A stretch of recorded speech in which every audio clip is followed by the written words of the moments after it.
we are live. Good morning, everybody. Daniel Allison, the average dude, along with that dude, that thing that Freddie Blanton brings sometimes. What is that, Freddie Blanton? Is that the I'm not sure if I want to say this was a Scooby-Doo character. If anyone oh, can that confirm, oh, it's the abominable snowman. could Isn't that be, a thing? could be. Uh, but did you like the Scooby Doo program when you were a kid? The Scooby Doo situation. Yeah, but I tell you what, if I was at home by myself watching it, man, I was scared to death. Dude, I tended to get scared of those types of shows when I was a kid, and then you dream about it when you go to bed that evening and Ooh. have a little nightmare. Yeah. Did any particular movie scare you when you were growing up? I mean, nothing that stands out, right? Yeah. But in college, I took the history of horror. So I kind of like that stuff. The history of horror. Oh, Yeah. wow. So each week throughout the semester, we'd show up and watch a scary movie from the early days, classics, and then some of the new stuff. Oh my goodness. Now my son would love to be here. He loves movies. He loves scary movies. I haven't seen any of the Friday the 13th None of it? movies. None of them. I've never seen Halloween, Michael Myers. Freddy Krueger. Never seen any of those. My son, on the other hand, can tell you everything about them. So, but I just think it's funny. I used to get really scared like those. I'm a high energy person, and so when I knew that something was getting ready to jump out, Yeah. I'm already there. Well, I keep this in my office. Ooh, that's a good one.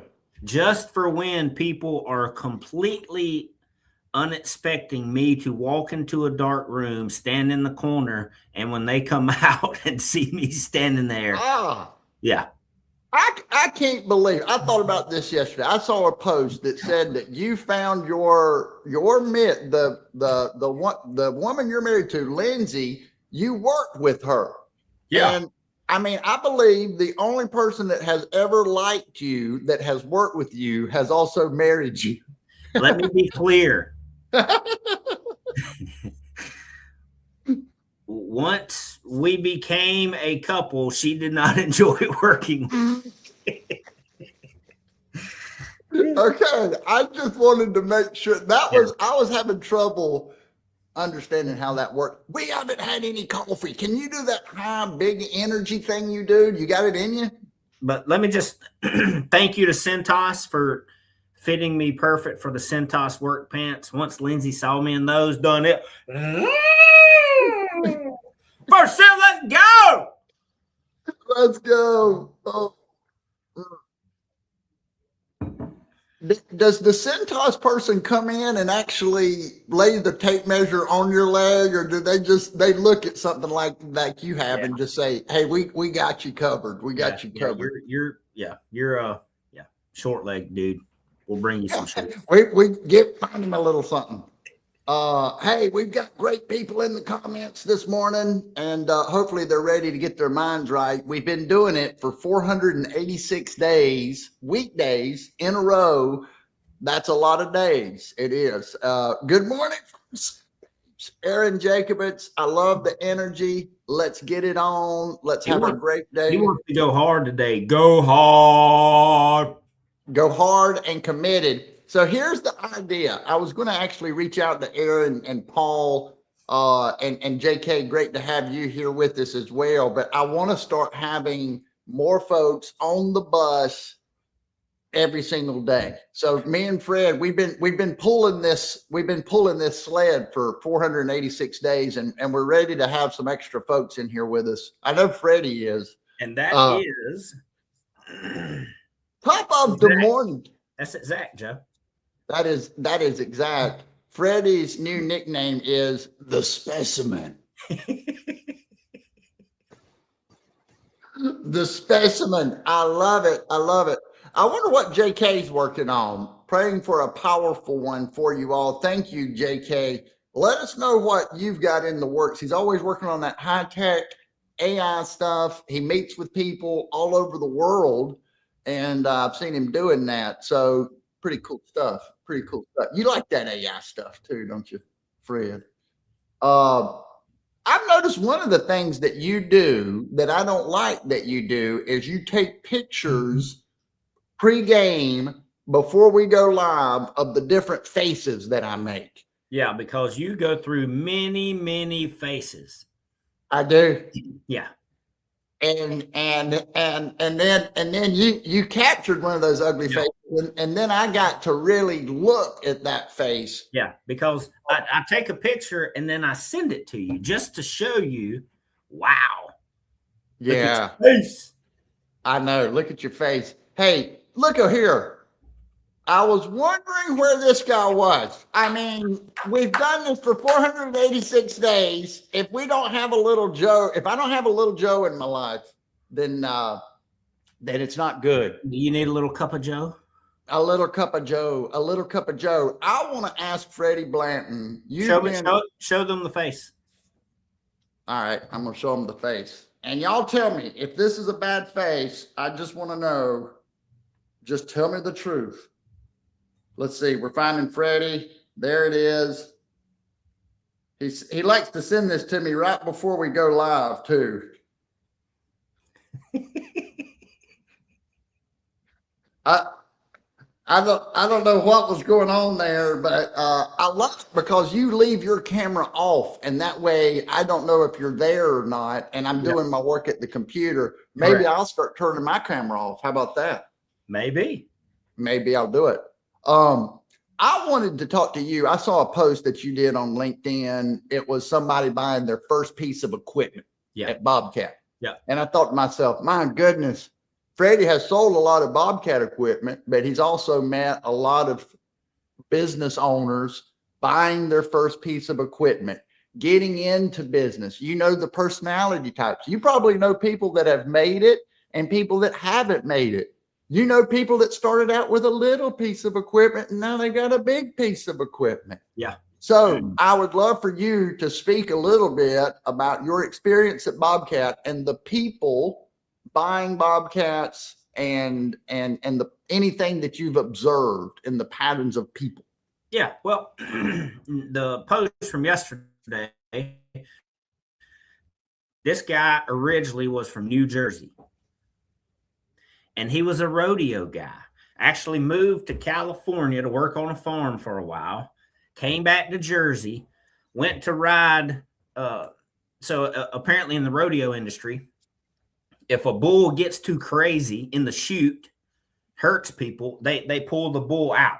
They retire the bull. Well, there's an event you can go and ride all the retired bulls. Well, he and his buddies decided to do that one night. And he broke his back. This dude broke his back. Broke his back riding one of the retired bulls. Wow. So he got into the plumbing business, worked for a few people, wound up moving to North Carolina, opened his own plumbing business. And now, a week ago, it was time for him to buy his first Bobcat excavator. Now, I love that. Man, it gives me a good feeling when people believe in themselves enough to go get that first piece of equipment. That is complete confidence in your skills, your mindset, and you're going to take it to the next level with a piece of equipment. Yeah. And it told me a lot about that. Number one, you were sharing that story of what he did. And he obviously shared that story with you. Yeah. And you probably asked him.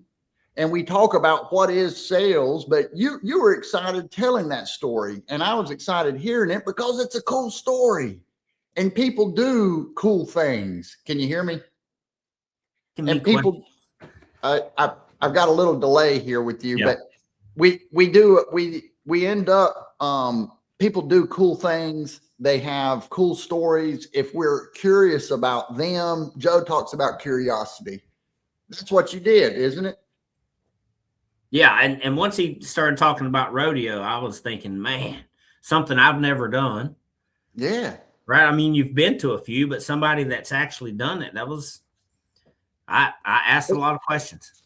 You ask a lot of questions, and this is why I talk about podcasting, and I talk about the human being game, and I talk about doing things like this. It's that human being skill of hearing about something that you've never done. Now, a bad salesperson in this situation could have immediately started talking about the equipment, trying to sell him something, not caring at all about what he did in his past. But when you start connecting with them about who they are as a person, and then of course, Freddie, I'm going to kind of segue a little bit here too. He has a challenge. He faced a challenge. He was trying to do something. He was running around with people that were playing in the dirt, riding horses, riding bulls, wearing cowboy boots. He knows how to turn a wrench, but man, can you start a business? Do you believe enough in yourself to start a business? Yeah. Sounds like he did. Oh yeah. So I think it's pretty cool. We have some good comments in the comments here or not? Joe said it sounds like the dude learned a lesson, and he also mentioned that. Oh yeah, that's right. That's right. That's the environment you grow up in. That's what you do. That's right. It's exactly right. And there's probably something about that courage to get on the bull that helps somebody make business plans. You know, the truth is through my career, I've known people that have done really well. And those people that have done really well are also the people that would get on the bull. Yeah. Yeah. And so sometimes taking that risk, it's the risk reward. But now Joe sounds like, and I think maybe Gary, and I know a lot of people that tend to play things a little more safe. And I think there's a lot of security in that. The pillow is awfully soft. Yeah. So I think there's a lot of different ways that we can get things done. Let's see what else Joe has to say. The Stone Age didn't end because they ran out of stone. I ran out of stones. In other words, be curious and innovative. Absolutely. Always be curious, always be innovative. Freddie is good at selling because he listens to learn and provide the best situation to start a relationship, not just to get an order. Yeah. And, I've had customers that have shown up and they bought this guy was his first. I remember a customer that showed up and he bought his second machine from me. And he was operating his business basically out of a storage unit. Cool. And now I bet he has 25 crews, 50 machines, and one of the biggest businesses in the area. But nobody ever, oh man, look at him now. But nobody will go back to that. Hey, this is when he was taking a risk, buying his second machine, operating out of a storage unit or two, and grinding every day. And he bet on himself. He rolled those dice. Look at what Aaron says here. I'm trying to be less safe, not easy. It's not. It's not. Depending on how we've been raised and trained and how we think about things, sometimes we have a tendency to play it a little too safe. We don't want to take any risk. I've even been thinking, I haven't been active on LinkedIn. And when you're not active on LinkedIn, it penalizes you big time. Yeah. Right. It doesn't show your post and it doesn't put your content out there. And so what ends up happening is you don't get any type of engagement. I really appreciate everybody that jumps on here. We do this. We get our minds right. It's a fantastic thing. But my point is, the content and what we do, it almost gives you more freedom, is my point, Freddie, right? Because whether the likes come or they don't, I still need to get my mind right. And what I say it's either good, beneficial for somebody, or it's not. It doesn't matter if somebody likes it or not. Maybe we should talk about that, Aaron. Maybe you should come on and talk about it with us. Being more overcoming fear. Overcoming fear. That is the thing that holds us back. Yeah, getting a little evaluating the risk. Evaluating because the there risk. has to be some. There's got to be some. And maybe that's a risk of self. Maybe it's right. Maybe it's something that we've held on to ourselves for a long time. And we say, oh, yeah, that I can't let that, I can't see that ugly picture, that thing that I don't want to see about myself. I'll be forced to face the ugly picture like we looked at in the beginning. Yeah. Oh, yeah, no. Final thought. You got it?